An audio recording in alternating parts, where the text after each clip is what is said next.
bienvenidos, bienvenidas, bienvenidos. Estoy muy contenta y bueno, les doy las gracias a Instituto Arcos por haberme invitado a compartir experiencias de mi vida. Bueno, esto es una instancia bien particular porque voy a hablarles de mi camino, de cómo fui encontrando el camino en el que estoy ahora, que, bueno, a pesar que tengo hartos años, igual considero que en ningún caso ha terminado, sino que siempre es un camino que va reinventándose y en el cual uno va encontrando diversas como eh, pequeños senderos hacia donde ir transitando. Yo a esta charla, a esta conversación con ustedes, le puse, como bien les contó Roberto, de lo docto a lo popular, resignificando la academia como camino a lo original. La palabra original, ustedes se van a ir dando cuenta cuando yo les vaya contando un poco, trata de mi encuentro con el potencial que siempre estuvo y que de alguna manera a través de lo académico en un momento pensé que se estaba perdiendo, que se estaba transformando en un tecnicismo. Sin embargo, al dar la vuelta de todo este camino, me encuentro con que todo finalmente converge en un resultado que es mucho más eficiente. Y de eso quiero contarles, ya que estas charlas se tratan de autogestión, ¿cierto?, de creatividad. Quiero contarles cómo he llevado a cabo mi carrera y en lo que me encuentro ahora. Me parece que puede ser de motivación para ustedes.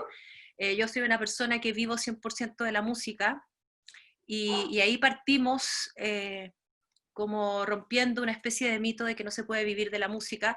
Sin embargo, tenemos que abrir nuestro espectro de visión, y de eso voy a hablar también, porque el ser músico no necesariamente es solo tocar, solo ser famoso, solo estar en los grandes escenarios, solo hacer giras mundiales, etc. Ya quedó fuera todo el tema de los sellos, grabadores, porque ya sabemos que esto es algo que está pasando, afortunadamente, y que estamos ya transitando por el camino de la autogestión y cada vez de una manera mucho más eficiente y mucho más simple, muy accesible para todos nosotros. Y bueno, como yo tengo hartos años más que ustedes, puedo contarles que vengo como de la vieja escuela y, y afortunadamente he podido ir teniendo esa plasticidad como para ir agarrando lo que va apareciendo, lo que va mutando, e ir tomando lo bueno de esto e ir reinventando la carrera. Lo cual finalmente es súper bueno porque siempre uno tiene proyectos, siempre hay motivación y nunca te quedas en la frustración de decir, pucha, no logré esto, porque finalmente vas cambiando tus proyectos, vas cambiando tus metas y siempre estás con algo nuevo que hacer.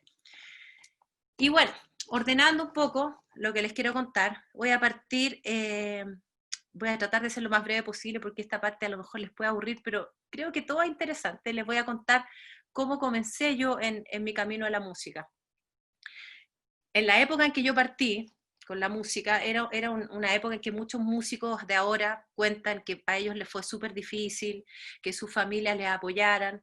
Creo que ahora ya no es tanto el tema. Yo creo que ahora ustedes tienen el privilegio de ser una generación en la cual ya es un derecho absolutamente adquirido el poder llevar a cabo tus talentos y tus intereses. Y cada vez se ve menos esto de que las familias se opongan, que te digan que te vas a morir de hambre. Pero en mi época sí pasó mucho y todavía hay muchos de mi generación que lo cuentan como en sus inicios. Sin embargo, yo tuve la fortuna de ser hija de una pianista. Mi papá era médico y mi madre era pianista clásica. Ella tenía una escuela de piano en la casa, entonces yo prácticamente jugaba las muñecas debajo del piano cola, tenía una tortuga que dormía ahí, hacía casitas. Entonces mi relación con la música fue muy cotidiana.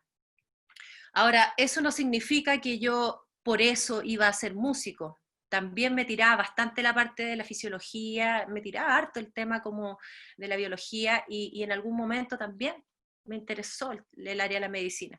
Pero la parte artística tiraba mucho más. Y bueno, comencé a estudiar piano desde pequeña porque era lo que tenía a la mano. Sin embargo, desde bien chiquitita quise abrirme a otras posibilidades, pedí tomar clases de violín, tomé clases de violín un tiempo, pero no se pudo, yo vivía en Talca y en Talca todo era más difícil. Siempre en provincia pasa un poco eso. Entonces no había profesores de violín, en fin, tenía a mi mamá a la mano, así que con mi mamá como profe fue mis primeras incursiones en la música. Después fue pasando el tiempo, ¿no? Y comenzó el tiempo de las decisiones, en las cuales yo tenía que optar si esto iba a ser un camino profesional o si lo iba a dejar como un complemento, como un hobby. Y bueno, se presentaron algunas opciones, decidí, como les contaba, afortunadamente tuve el apoyo de mi familia, me vine a Santiago, pero antes de eso, yo comencé ya un proceso como de formación un poco más así como estricto, que ahora lo agradezco. Sin embargo, en ese momento era muy raro para mis amigos. Yo era una persona, y sigo siendo, súper sociable, metida en todas las cosas, cantaba en los festivales, como la típica historia del músico que inició, ¿no es cierto?, como siendo como el florerito, como el centro de mesa. Entonces yo tocaba piano clásico, tocaba mi sonatina y todo, pero yo tenía más inquietud por otras cosas y en paralelo siempre estaba en los festivales del colegio, me gustaba mucho cantar, pero lo que tenía a la mano era el piano como para una formación. De alguna manera siempre traía ese bichito como de estudiar, y en esa época, estoy hablando de los 80, fines de los 80, en esa época no existía la alternativa de formarse académicamente como músico popular. O sea, tenía súper divididos los caminos. La música popular la hacía guitarreando en los bares, la hacía en la fogata con los amigos, y si tú querías estudiar música, la opción que tenías era la universidad, conservatorio, y de ahí lo más probable era que te dedicaras a la música docta. Entonces, yo como a los 15 años, quise como tomarme mucho más en serio el tema del piano, aunque, insisto, yo quería ser músico. Nunca tenía mi visión, no me imaginaba en los escenarios dando conciertos, pero fui avanzando y era lo que tenía a la mano. Y me ofrecieron mis papás venir a Santiago a los 15 años, que fue súper bueno porque eso me permitió a esa edad empezar a moverme sola. Y venía 2 veces al mes a tomar clases con una maestra, con una profe, con la profesora Mercedes Beilias, que falleció hace algunos años. Esto me gusta contarlo porque es como el inicio de un proceso de formación mío que tuvo mucho que ver con maestros y con discipulados. Yo viajaba de Talca, me venía a la casa de mi profe, la Mercedes Beiglia, y ella me alojaba en su casa, yo me quedaba a dormir en su casa.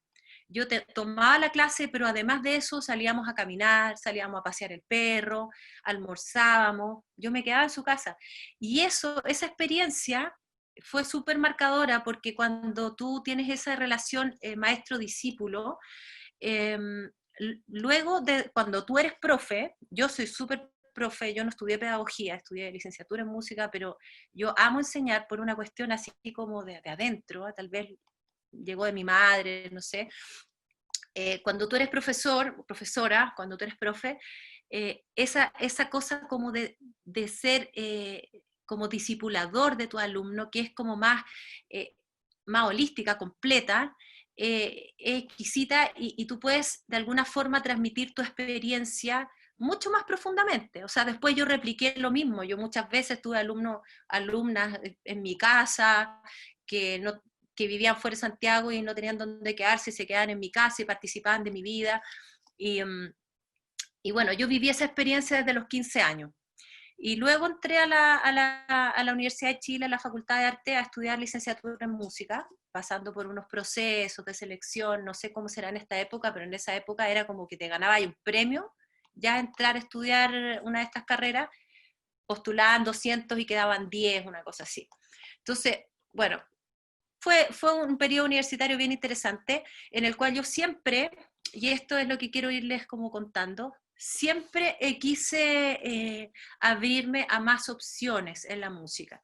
Por eso no seguí la carrera de concertista de piano, de partida, y quise licenciatura en música, porque tenía una inquietud mucho más grande. Yo me acuerdo que cuando era chica en la tele salía un aviso que decía, ven al semillero de artistas de la tele, una cosa así.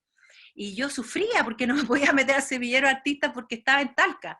Entonces, esa cosa como, ese como espíritu popular siempre lo tuve y, y no encontré otro camino para canalizarlo que no hubiese sido el formal.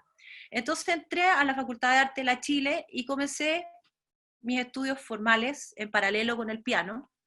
Instantáneamente tomé como asignatura alternativa el canto lírico. Sin embargo, yo no quería ser cantante lírica, pero eran las herramientas que tenía a la mano. Y eso es lo que quiero irles contando siempre, reforzando. Ustedes se van a encontrar siempre con herramientas que muchas veces les van a hacer como, no me tinca. Pero ¿saben qué? O sea, tómenlo o déjenlo, pero de verdad, en general, herramienta que tengan como posibilidades de tomar, tómenla, porque finalmente eso va a hacer de ustedes una persona que va a tener mucho más amplitud, un horizonte mucho más grande, mucho más, van a poder poner los huevitos en distintas canastas, se podría decir. Entonces, bueno, yo seguí mi camino académicamente superior, digamos, me refiero a la enseñanza superior. En esos años se abrió la Escuela Moderna de Música en el área de música popular, pero ya era tarde para mí porque yo estaba como en primero, segundo, ya estaba en la universidad. Fue un periodo muy interesante en el que mi horizonte se abrió.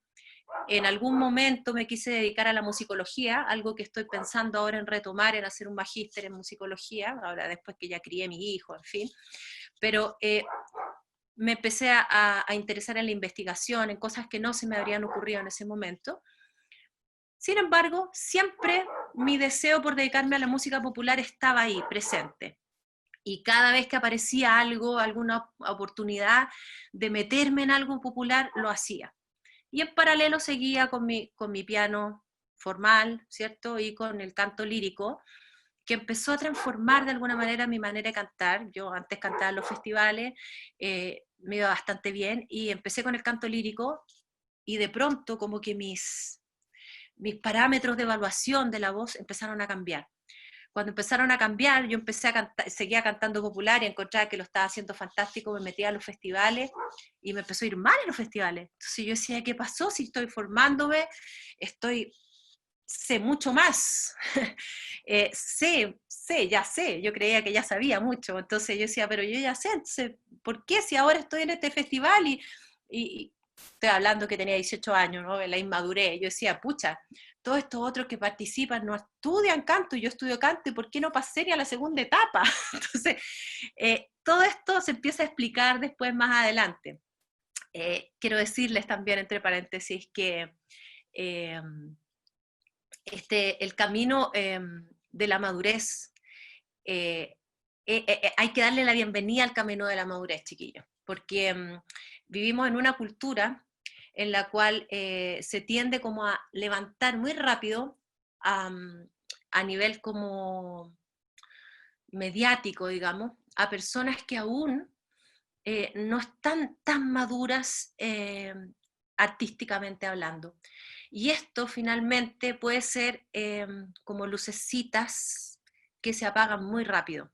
Sin embargo, cuando tú has podido cosechar de alguna forma, tienes algo mucho más asentado que entregar, y eso es súper interesante, y es muy interesante ser capaz de cambiar el paradigma desde el que está al otro lado del artista, es decir, el que va a recibir la obra de arte, ser capaces de dar la bienvenida a la experiencia. Me acuerdo haber vivido algunas experiencias como con artistas que ya estaban en una edad súper madura, y haberme enfrentado con personas que decían, oh, maestra, maestra, y por detrás decían, oh, esta vieja. Y esa cuestión fue súper fuerte para mí. Yo era súper joven, me acuerdo en mi época en que después, estoy saltando, pero no importa, cuando yo iba al club de jazz y cantaba en el club de jazz, haber escuchado esto, visto a grandes maestros cantando en el escenario y después que se bajaran y que por detrás decían, esta vieja, este viejo. Y creo que eso es parte de algo que debiésemos ir cambiando. Yo después les voy a contar mi experiencia de perfeccionamiento en Inglaterra. Tengo como un cambio paradigmático en mi formación y en mi visión también, como que se asentó algo profundo, en donde yo conocí, en mi segunda etapa en Inglaterra, tuve profes de 70 años que cantaban todos los fines de semana en el Ronnie Scott's, que es como el club de jazz más importante en Londres, y eso no lo vemos mucho acá, porque en general como que se desvaloriza a la gente. O sea, estamos en una sociedad, ¿cierto?, que es compleja y en que la gente como que la jubilan a cierta edad, y en verdad a mí me gusta, y es como un tema, así como una bandera para mí, siempre en las conversaciones, como romper con ese paradigma. Creo que tenemos que aprender a sacar de la experiencia todo lo que nos pueden entregar los mayores, nuestros mayores o nuestros referentes artísticos, porque de verdad ahí hay mucho, mucho de donde recoger. Bueno, me salí un poco, entonces yo estaba contándoles mi experiencia en la facultad. Ahora, cuando yo estaba ahí, me encontré en un momento estudiando toda la música docta, por supuesto, y también historia de la música, etcétera, etcétera, con la visita de un profesor de la UCLA, de la Universidad de Los Ángeles, California, que se llamaba Steve Loza. Este profesor llegó a hacer un taller sobre Latin music. En esa época fue algo, pero absolutamente revolucionario en la Facultad de Arte, en la sala Isidora Segers. Dio una charla que nos dejó a muchos así como marcando ocupados. ¿Qué onda? Por primera vez escuchábamos en una charla académicamente superior hablar de salsa, hablar de cha-cha-cha, hablar del son, hablar de... Muchos nos quedamos enganchados con este profe, con Steve Loza, y a raíz de esto armamos un grupo experimental que le pusimos Opus Salsa, que era como mezclar un poco de lo docto hacia la salsa, con la salsa. Y bueno, ahí armamos en paralelo a nuestros estudios, muchos de varias generaciones por ahí, ensayábamos en un subterráneo, en el conservatorio, fue una época muy bonita, nos habilitamos una sala en el tercer subterráneo para no meter ruido, y logramos conformarnos en una banda de 16 músicos, en los cuales yo era la única mujer en esa época. Ahora no tendría por qué haber ningún tipo de tema con eso, pero en esa época sí era un tema, así como, era mujer y toca el piano y canta, etc. Bueno, el tema fue que ahí comenzó mi acercamiento hacia la música popular, y comenzó al revés, como en general pasa, y eso también es parte como de mi historia, y tiene que ver con el título, la resignificación de la academia y mi camino hacia el original.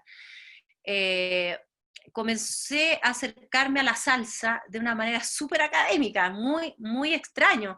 Yo empecé a estudiar los tumbados, que es como la base rítmica de las síncopas, etcétera, con partitura, escritos y con metrónomo.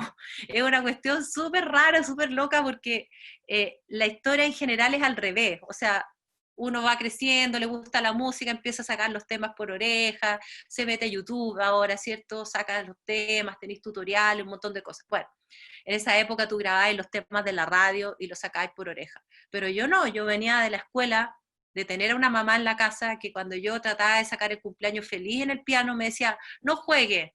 Entonces, sin embargo, yo igual jugaba, o sea, no me retaba a mi mamá, pero en el fondo el paradigma que estaba instalado en mí era que todo lo que no estaba dentro de lo docto era como algo que había que hacer casi como que para callado.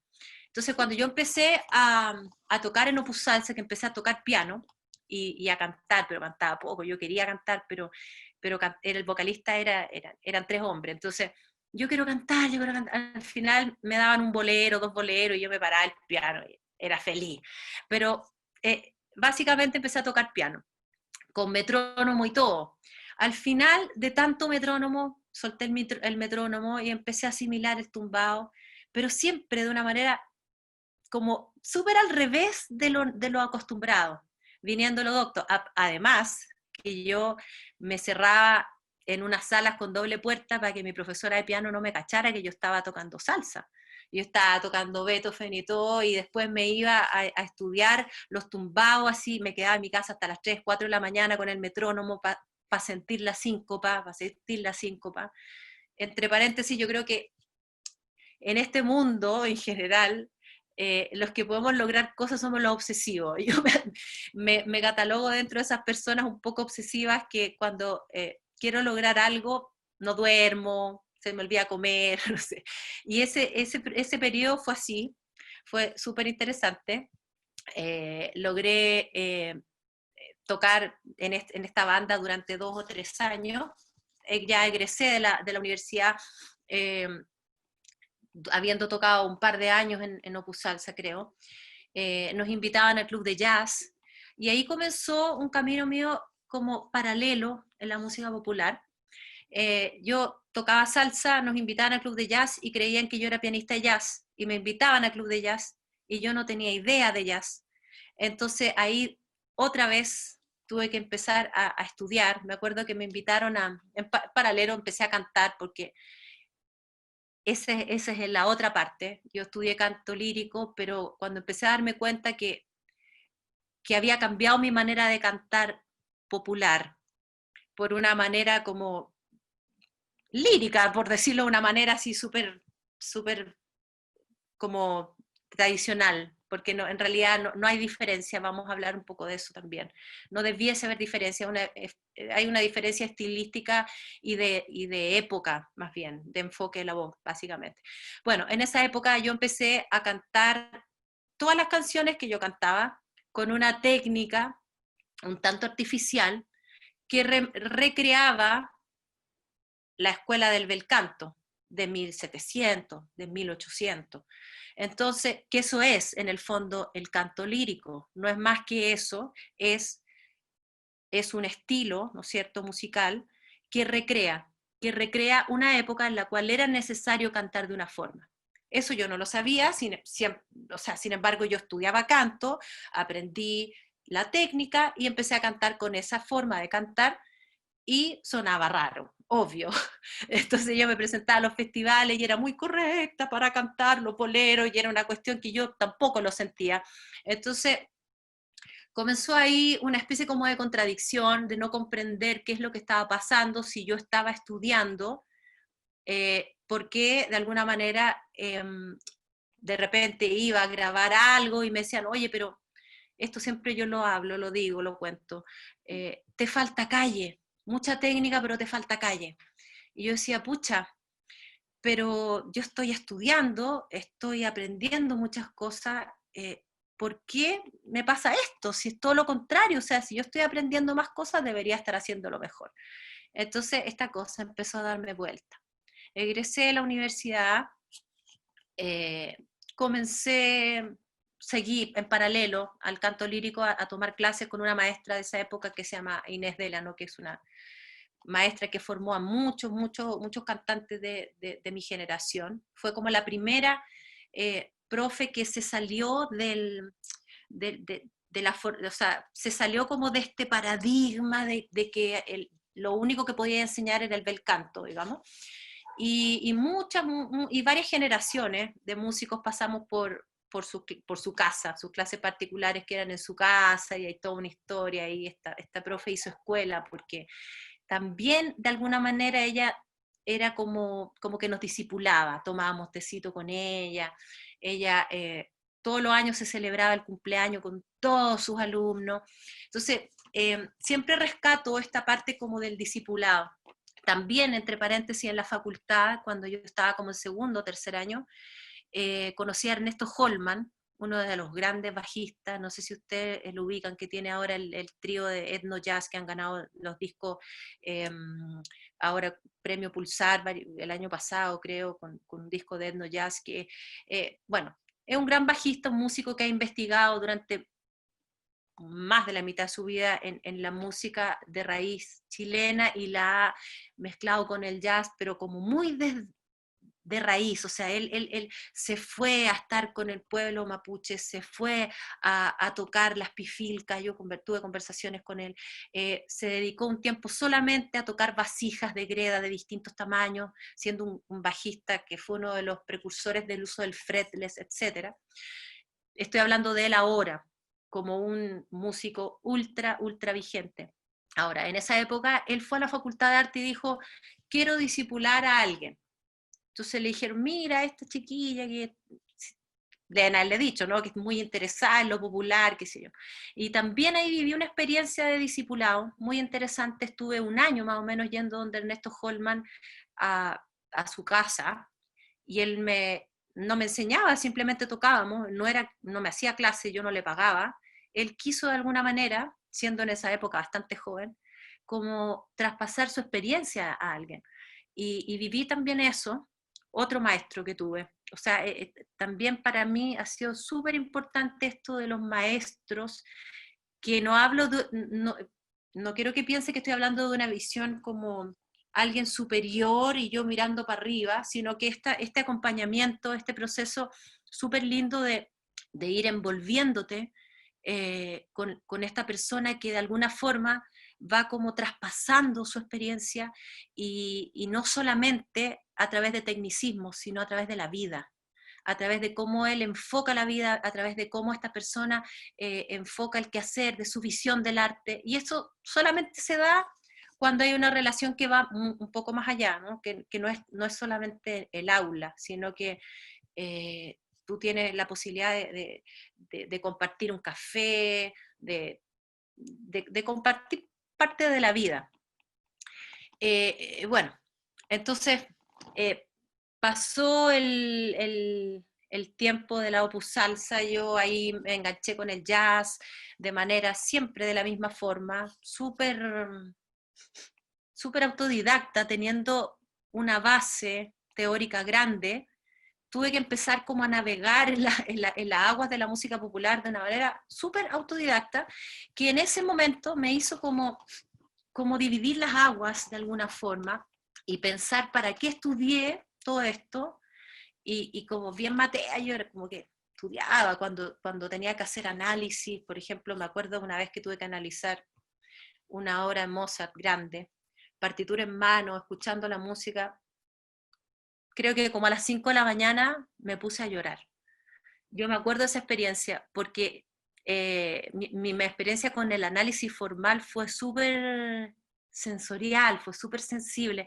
Me acuerdo que cuando descubrí la extraordinaria manera de componer de Mozart, y que sabemos que no era algo que él aprendió en algún lugar, sino que simplemente era un talento, un genio natural, me puse a llorar porque fue realmente como una especie de haber visto una luz cuando me di cuenta, pero desde el análisis formal, quiero decirle, es súper raro porque en mi camino siempre he llegado a las respuestas o a las conclusiones desde los estudios, desde profundizar, desde el ir a la raíz, no quedarme como con lo de encima.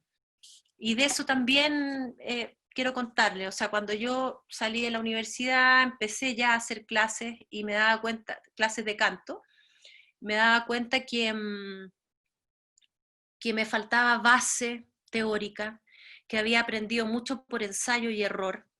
En el canto, bueno, como yo aprendí mis bases, digamos, técnicas del canto, fueron por ensayo y error, es decir, pues, obviamente me decían eleva el velo del paladar, libera la mandíbula, algunas cosas, ¿no? Pero me hablaban del diafragma, me hablaban de la técnica del apoyo, todas las palabras técnicas que se utilizan hasta ahora, pero pocas veces vi un diafragma, pocas veces, no vi nunca unas cuerdas vocales, no entendía más o menos qué era el apoyo, como que había que apretar, como que había que pujar, como que algo, ya. Y, y casi como de manera experimental comencé a hacer clase, y siempre tratando de ser muy honesta le decía a los alumnos en algún momento, empecé súper chica a hacer clase, entonces la mayoría de los alumnos eran de mi edad o mayores que yo. Mira, hasta ahí nomás te puedo enseñar porque esto yo no lo sé.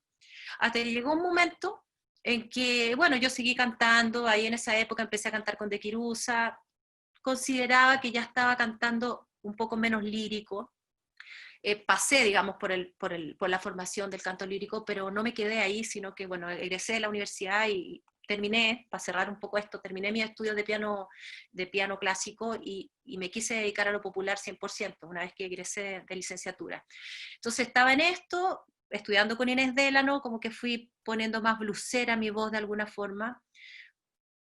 Sin embargo, entre paréntesis, no, todavía yo no estaba cómoda, sentía que no era un camino todavía de expresión propia. Creo que en esa época de alguna forma tenía como el molde de mi profe, que en ese momento era mi gran ejemplo, y ella a su vez admiraba a grandes cantantes de soul, de jazz, como Bessie Smith, como Ella Fitzgerald. Entonces, mi voz se puso un poco blusera, yo diría, y si yo escucho grabaciones de esa época y analizo, creo que aún no había una autenticidad, también el camino fue un poco al revés. Partí como aprendiendo mucho tecnicismo hasta que tuve que encontrarme con una forma de encontrar, valga la redundancia, mi sonido y mi camino expresivo. Por eso vuelvo al título de esta conversa. Ya voy a dejar un espacio para que me hagan preguntas, lo que se les ocurra o les interese para ustedes también, para su carrera, cosas que pueden haberme pasado. Entonces estaba en esto de que estaba cantando, empecé a cantar en De Quirusa, haciendo coros con Pedro Fonseca, un cantante que en esa época era como el cantante que estaba como metido en el funk. eh, Éramos como de la misma generación, así que fue una época muy entretenida, giras y cosas así. Ahí estuve con Javiera Parra haciendo coros con Pedro Fonseca. Y bueno, comenzó un camino ahí en paralelo, empecé siempre busquilla, siempre media obsesiva. En esa época no teníamos internet, por lo tanto tú agarrabas la guía telefónica y empezabas, y entonces yo agarraba guía telefónica, todos los hoteles, todos los restaurantes, y empezaba nomás, y bueno, rápidamente me metí en los circuitos de los locales, lo típico, el típico camino que uno hace como músico popular. Mis padres espantados, porque ellos me apoyaron para estudiar música formal, y de pronto yo estaba tocando en la Maestra Vida, estaba tocando por aquí, por allá, seguí mi camino con la salsa, seguí mi camino en el club de jazz, que no fue muy largo porque la verdad es que por cosas como valóricas personales, cuando me encontré como con esta cosa del pelambre a la gente mayor, me llegó muy profundamente y no quise seguir yendo, así bueno. Eso fue en mi época de cabra. Ya ahora estoy reconciliada con eso y tengo grandes amigos de jazzistas y me relaciono y voy. Pero en esa época fue como, wow, no quiero esto, porque no va con mis valores y no sé, en esa época estaba en una época en que estaba como estableciendo unos valores sólidos y no quería salirme de eso.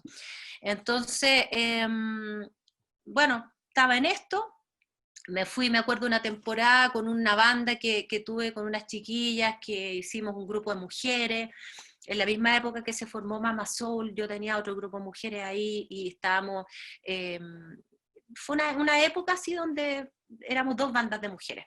Entonces con esta chiquilla nos salió un contrato para irnos a hacer una temporada en el Hotel de Pucón, y nos fuimos al Hotel de Pucón, y me acuerdo que un día cualquiera me metí a una cabina telefónica con un aire acondicionado congelado, salí de la cabina telefónica y a la media hora empecé y a las 2 horas me quedé sin voz.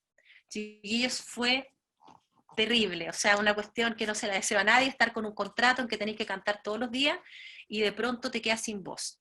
Y yo, que era profesora ya de canto, que había estudiado mucho, tuve que forzar, hasta que no pude seguir, tuve que renunciar y volverme a Santiago. En todo este proceso pasé por médicos y todo, y me encontraron unos, en principio, de nódulos en las cuerdas vocales, uno como de los grandes fantasmas de los cantantes, o las lesiones vocales.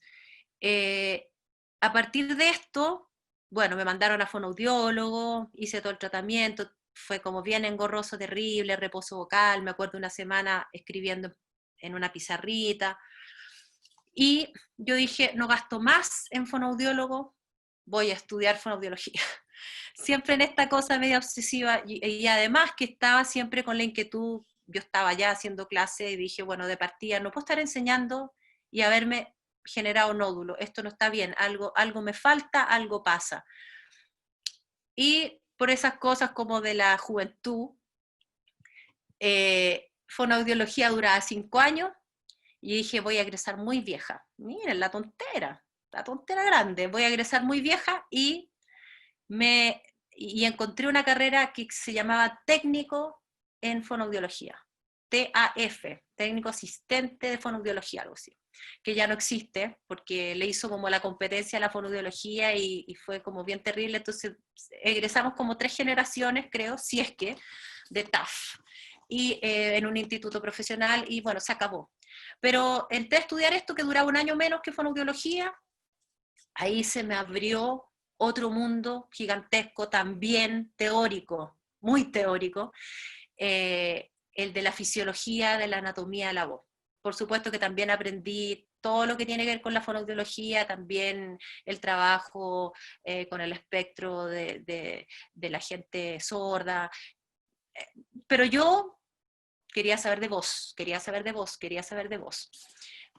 Me titulé de esto y bueno, mis clases se transformaron en una clase de anatomía y fisiología, yo siempre veía como a los extremos. Entonces, ahora mis clases eran, bueno, vamos a dar un barniz de fisiología antes que nada y de mecánica vocal desde lo anátomo fisiológico. Y la clase era el 90% de eso, y alcanzamos a vocalizar 10 minutos. Entonces, ya empecé a evaluar, no, creo que me estoy yendo hacia un extremo. En eso, con todos estos conocimientos en la cabeza todavía no muy asentados, decidí buscarme la forma de irme a estudiar afuera, canto. Ya en este momento ya el piano yo lo había dejado, y solamente buscaba aprender a acompañarme las canciones con el piano de una manera bastante autodidacta también, porque yo estudié, recuerden, de la forma tradicional, lectura, notas, entonces la clave americana la aprendí por necesidad, porque de repente, como tocaba en Opus Salsa, un día llegaron, oye, hay un pituto en el hotel tanto, tenéis que ir esta tarde. Me ponían la clave americana y yo con suerte, así como sacando la cuenta, A, B, C, la, do, re, mi, así, pero la experiencia, pero más insólita, porque tocando así en un escenario lleno de gente y yo sacando la cuenta con los dedos, si el la era A o G, etc. Pero así fui haciendo el camino, Ahora, afortunadamente, existen las escuelas como la escuela de ustedes, en donde aprenden inmediatamente arreglos, orquestación, no sé, y tienen la opción directamente de ir hacia incluso historia de la música popular, historia del jazz, análisis de la música popular, etc. En esa época no, todo era buscarte profesores particulares, buscar maestros, como yo digo, y buscar en libros que te los prestaba alguien, que tenías que fotocopiarlo. Había muy poco en las bibliotecas, había muy poco en las librerías. Tú te ibas a las librerías de música que habían en esa época, solo partituras de Mozart, Beethoven, Schumann, Schubert, etc. Entonces decidí irme para afuera.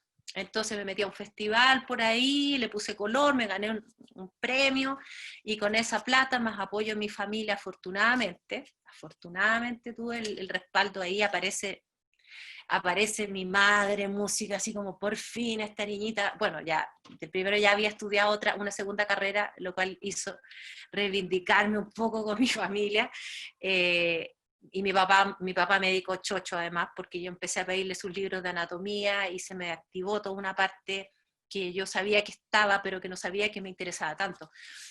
Entonces ahí también tuve un apoyo por ahí y me fui a Inglaterra. Y en Inglaterra, bueno, por buscar y todo eso, me encontré con una escuela, un profesor, Maurice Bertrand Quintard, que era profesor de canto lírico y de canto jazz. Eso me llamó mucho la atención. Además me dijeron, mira, él es profesor de Alexander Technique. ¿Qué será Alexander Technique? Técnica Alexander. No teníamos internet, acuérdense, así que yo me fui a ciega. Veamos qué es lo que es Alexander Technique, etc. Me fui para allá y estuve tomando clases intensivas. Bueno, todo lo que me gané en ese festival me lo gasté en clases, tenía de lunes a viernes con este profe en esta escuela privada que él tenía, y descubrí un mundo que me cambió los paradigmas para siempre, chiquillas, chiquillas, chiquillos.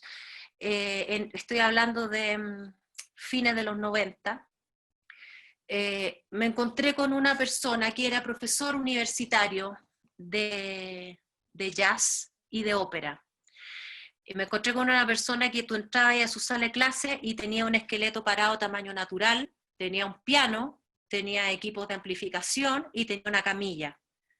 Entonces yo, bueno, y este profesor tenía entre sus alumnos a la ganadora ese año de la mejor cantante de jazz del año de Inglaterra. Entonces, yo de verdad me quedé muy sorprendida y comencé a estudiar con él día a día. Y yo decía, chuata, no sé nada, estoy partiendo de cero. O sea, todo, como yo había aprendido, se fue a la basura en ese momento, en ese momento. Yo entraba a la sala de clase, no sé si alguna de ustedes ha tenido clases de canto, siempre hay como un calentamiento, etcétera, etcétera. Profe, yo me sentaba, de partida yo me paré frente a él, no, mejor siéntate.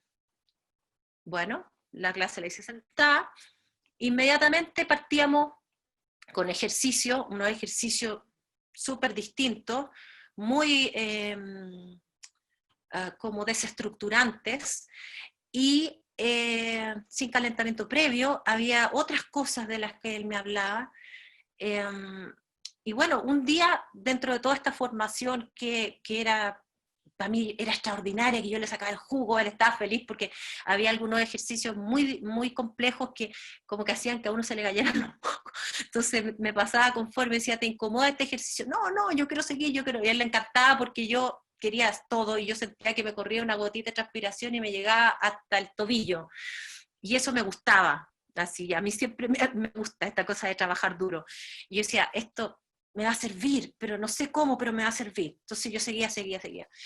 Y, y en un momento yo le dije, ¿sabes qué? Yo quiero que me expliques qué es lo que es la Alexander Technique, la técnica Alexander, dentro de mi inglés, que no era tampoco, no, yo no era angloparlante ni lo soy, pero nos entendíamos de alguna forma, un inglés básico que la mayoría yo creo que manejamos ahora. Y bueno, me dijo, ¿quieres que te haga una clase de técnica Alexander? Ya, ok. Y lo que me hizo en la clase básicamente fue, en esa como camilla, hacerme sentar y parar, hacerme sentar y parar, y hacerme sentar en una silla, poner su mano aquí y decirme, deja que tu propio peso te levante y tú no te levantes. No quiero que tú hagas la fuerza. Y de repente me di cuenta me encontré de pie sin hacer ninguna fuerza y yo no entendí cómo. ¿Cómo unía esto con el canto? No tenía idea. Entonces, bueno, ya qué interesante esto de la técnica Alexander, que choro, y el esqueleto, y me mostró, mira, las articulaciones aquí, y el peso, la idea es que sea muy liviano. Ok, me quedé con eso. Terminó mi proceso de formación, en el camino me invitaron a grabar en la BBC en Londres, que fue algo bien interesante. Y, y bueno, grabé, y cuando me fui a grabar, el día antes le pregunté a mi profesor, oye, ¿cómo canto? ¿Y por qué? Porque ya no puedo cantar como cantaba antes, y tampoco sé cómo voy a cantar ahora, porque esto es tan distinto. Entonces me dijo, ¿cómo te sientes? Entonces yo le dije, bueno, ¿cómo sientes tu voz? Yo le dije, la siento como en un proceso. Bueno, canta así. ¿Cómo? Así, en proceso. ¿Cómo tú lo sientes? Canta. Bueno, en ese momento me fui, canté. Ahora que escucho la grabación me da un poco de plancha. No la muestro mucho. Quedó, me hicieron una entrevista para toda Latinoamérica y quedó y todo. Yo llegué aquí, wow, wow, wow, wow, y toda la cosa. Pero la verdad es que ahora yo escucho y sí cantaba afinado, pero aún no se habían, obviamente, no se habían asimilado muchas cosas. Conocí esto de la técnica Alexander y yo diría que como unos 5 años después comencé a comprender y comencé a unir. Y ahí aparece libros, de alguna forma que ya ni me acuerdo cómo llegué a empezar a leer libros sobre técnica Alexander, y comenzó así como a iluminarse mi mente y comencé a conectar lo que yo había aprendido con este profe, que me daba tanto resultado y que ya lo estaba enseñando, pero sin saber por qué era tan bueno, a conectar y a darme cuenta, que es lo que a mí siempre me gustaba, entender por qué. Cada ejercicio tenía una finalidad, cada ejercicio tenía un porqué, y bueno, ahí empecé como con una nueva obsesión que sigue hasta ahora, que tiene que ver con el reencuentro con el potencial original que uno tiene. Y, y ahí, bueno, ahí comienzo a unir todo lo que yo había aprendido. Comencé a reconciliarme, no solo reconciliarme, sino que a darme cuenta de lo valiosa que había sido mi formación y esta vuelta larga, que no significaba que yo estaba en desmedro de los que habían podido, por ejemplo, estudiar en la escuela moderna, que para mí era así como, oh, ¿por qué yo llegué tarde a ese momento y no pude y tuve que amagarme todo esto? No, o sea, había sido extraordinario porque finalmente se transformó en parte de lo que yo estaba haciendo como artista. Mira, aquí dice que estudié en Jerusalén, fui cantante lírica. Ay, qué interesante. A ver. Fui cantante lírica del coro del Teatro Municipal por 20 años, pero también he indagado en otro tipo musical, también en otros géneros, también hay que ser abierta. Estudié en Jerusalén en la Academia Rubin de Música y Danza Intérprete Superior, fue muy difícil. Qué interesante, Mirna. ¿Sabes qué? Tú eres Mirna, que estabas saludando. Qué interesante porque el ser cantante, y bueno, y esto en general es como, ya aquí me meto en algo más específico, pero eh, es un trabajo, como yo ya dije, con el self, con ti, trabajas con, tú eres el instrumento, por lo tanto, el ser bailarín y ser cantante es absolutamente complementario y te da una explosión, una posibilidad de una explosión expresiva tremenda. O sea, no podemos separar, no podemos dividir el cuerpo de la mente, de la laringe, vuelvo a lo mismo, somos un todo, y cuando yo soy capaz de conectarme y de expresarme psicofísicamente, porque el bailarín no solamente se expresa con el cuerpo, o sea, el bailarín, nosotros podemos ver a 10 bailarines frente a nuestros ojos bailando lo mismo, y hay 2 o 3 que se nos desaparecen. ¿Y por qué no los vemos? Porque ellos no están conectados, porque no están, no están. Cuando tú estás presente y ejecutando en una pieza, en la parte de la danza, estoy hablando de la danza porque he trabajado mucho con bailarines contemporáneos sobre todo, y hemos hecho trabajos de investigación juntos muy interesantes, y finalmente el ser cantante está absolutamente conectado con el trabajo contigo, y ser bailarín te da un plus tremendo, ser bailarín te da un gran plus, así que pucha, te felicito y sigue en lo que estás haciendo y explora, ábrete. El canto lírico es extraordinario. O sea, yo cuando hablo de la técnica vocal, siempre aclaro que la técnica vocal es una sola, una sola. Ese paradigma a mí se me rompió cuando yo partí a Inglaterra a estudiar, en que yo pensaba técnica popular, técnica lírica. La técnica vocal es una sola. Y el origen de la técnica vocal, o la técnica vocal es, básicamente, es nuestro potencial original llevado a un nivel consciente perfeccionado. Ahora, cuando yo abordo estilos como el bel canto, yo me tengo que poner en un personaje de hace 200 años que debía cantar y que su onda sonora, los sonistas deben entender esto, debe atravesar a toda una orquesta sonando. Entonces se construían los teatros de una forma y por ensayo y error se llegó a una forma de cantar con una colocación particular que debía vibrar en unos decibeles determinados. En algún momento lo estudié, no me acuerdo cuáles puntualmente, pero se habla de la formante del cantante en el bel canto. Hay una resonancia particular que genera unos decibeles que rompen como con el sonido de toda una orquesta, y la voz se puede escuchar hasta el final del teatro.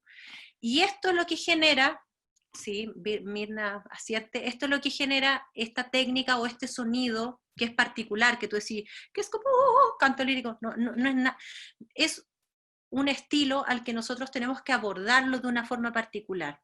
Entonces, la música popular, a diferencia, y esto lo he discutido con músicos del área docta también, es lo mismo, un músico que va a tocar Bach tiene que tocarlo al estilo en que se habría tocado en la época de Bach. Tú no podés tocar un Bach al estilo romántico, sí, lo podés tocar, pero es raro, o sea, se toca al estilo de Bach. Y un romántico se toca al estilo romántico, y así hablo de los estilos. Entonces, el paralelo es como cuando tú vas a un museo. Tú vas a un museo y tú ves obras de arte. Tú ves obras del siglo XVI, del siglo XVIII, del siglo XIX y las contemporáneas. Y son distintas.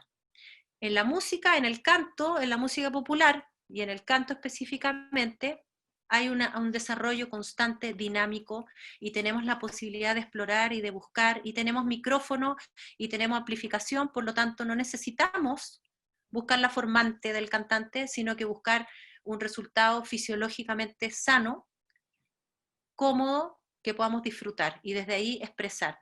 Esa es la gran diferencia. La técnica es la misma, pero nos podemos situar desde distintos escenarios históricos. Y eso es todo. Esa es la gran diferencia de la técnica.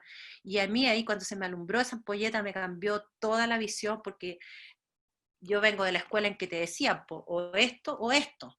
Y cantaba y el bolero así, y nada que ver. Entonces, claro, no tiene sentido porque la música se va moviendo estilísticamente en el tiempo. Y lo rico es poder tener esa plasticidad como para tanto abordar la música desde la perspectiva histórica, a permitirte la libertad de ir explorando con la música como va en nuestros tiempos. De hecho, la música popular, incluso, si nosotros escuchamos grabaciones de hace 50 años, era distinto. Escuchen unos boleros cantados por Lucho Gatica, con ese vibrato, etc. Es distinto a los boleros cantados por Luis Miguel. No sé por qué he hablado tanto bolero, porque no es que sea mi estilo favorito, pero me han salido los boleros a cada rato. No sé, si escuchamos a Ella Fitzgerald y la comparamos con... Eh, ay, ¿cómo se llama? Siempre se me olvida, la esposa de Elvis Costello, esta cantante de jazz que canta y toca piano. ¿Alguien se acuerda? Escríbanmelo ahí. Bueno, pero es una cantante de jazz actual que a mí me encanta mucho y me olvido siempre el nombre, pero que toca y canta. Que canta jazz, igual que la Fitzgerald, pero es de ahora. Y tú escucháis que es distinto. ¿Por qué? Porque los estilos van cambiando, y la gracia en la música popular es que tenemos esa posibilidad. Ahora estamos en un tiempo en que estamos cada vez reivindicando más la naturalidad y, y encontrarnos con, como yo vuelvo a decir, con nuestro propio sonido, con nuestra propuesta, y podemos hacer lo que queramos. Siempre y cuando no nos hagamos daño, podemos hacer lo que queramos con la voz. Y como les digo, desde mi perspectiva, las posibilidades son prácticamente ilimitadas. Así lo veo yo, ilimitadas. Las luces amarillas son el no hacernos daño fisiológicamente hablando, así bien concretamente, pero desde la naturalidad podemos experimentar hasta el infinito y más allá. Así es que bien, Mirna, que bueno y que choro saber que hay personas como tú eh, en nuestro medio, que tengan todo ese camino recorrido y, todo, y esa inquietud de seguir renovándose, aprendiendo, perfeccionándose. Yo soy de esos también, de esas personas. O sea, yo estoy, cada vez que puedo, dentro de mis posibilidades, me las rebusco, me consigo becas y todo, y me voy para afuera porque quiero aprender cosas nuevas, vuelvo como renovada y vamos, y al tiro lo que voy asimilando, lo voy enseñando, creo que así vamos moviendo esto y vamos haciendo que esta cosa académica eh, Sí, Alina, sea nuestra amiga y juegue a nuestro favor.